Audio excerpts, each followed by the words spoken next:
Saudara-saudara sekalian, kepemimpinan yang lahir dari proses yang ternodai dengan penyimpangan, dengan kecurangan, akan menghasilkan rejim yang outputnya nanti, keluarannya nanti adalah kebijakan-kebijakan yang penuh dengan ketidakadilan.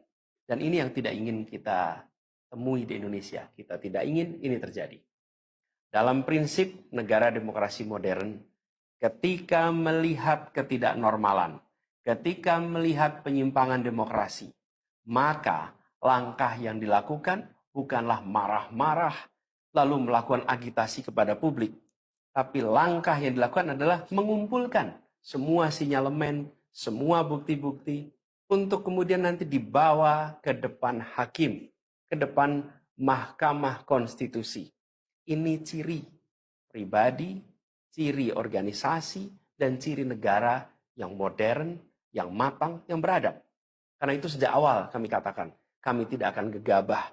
Walaupun kami merasakan sejak masa kampanye sampai pemilihan terlalu banyak ketidaknormalan, penyimpangan yang kami alami.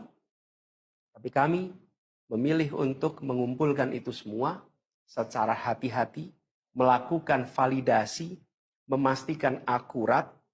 Kenapa? Karena kita ingin negeri ini, negara tercinta kita ini terus maju, makin matang dalam berdemokrasi, makin matang dalam bernegara. Dan ini kita kerjakan dengan keseriusan. Kita tidak ingin proses demokrasi yang terjadi membuat kita mundur mendekati masa prareformasi.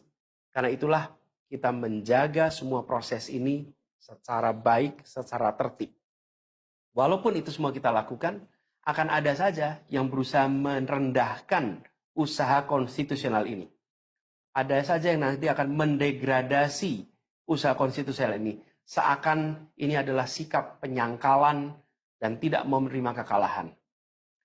Izinkan kami tegaskan di sini. Kami tidak ingin membiarkan penyimpangan atas demokrasi itu berlalu tak ditantang. Kami tidak ingin penyimpangan itu berlalu tanpa catatan. Kami tidak ingin ini menjadi presiden yang buruk bagi generasi-generasi yang akan datang. Biarlah cukup berhenti sampai di sini. Jangan ada pembiaran. Bila penyimpangan, pelanggaran dibiarkan, dia menjadi kebiasaan. Bila kebiasaan dibiarkan, dia menjadi budaya. Kita tidak ingin budaya demokrasi kita penuh dengan ketidaknormalan. Kita ingin mengembalikan demokrasi kita menjadi demokrasi yang penuh dengan kewarasan. Demokrasi yang mengedepankan adab. Ini yang harus kita kerjakan. Karena itulah kenapa kita memilih jalur ini. Karena kita ingin agar pengalaman ini nantinya tidak menular. Tidak menular kemana? Ke pemilihan-pemilihan berikutnya. Baik pilpres, nanti akan ada ratusan pilkada, akan ada pileg tingkat 1, tingkat 2, yang tidak boleh mengalami yang pernah kita saksikan sama-sama. Download Tribun X sekarang. Menghadirkan lokal menjadi Indonesia.